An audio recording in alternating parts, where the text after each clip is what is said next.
ولا ترد لنا في هذا اليوم دعاء،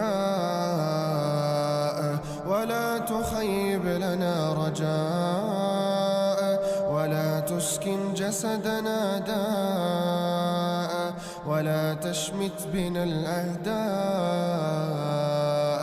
اللهم طهر قلوبنا من النفاق، وأعمالنا من الرياء، وألسنتنا من الكذب، وأعيننا من الخيانة.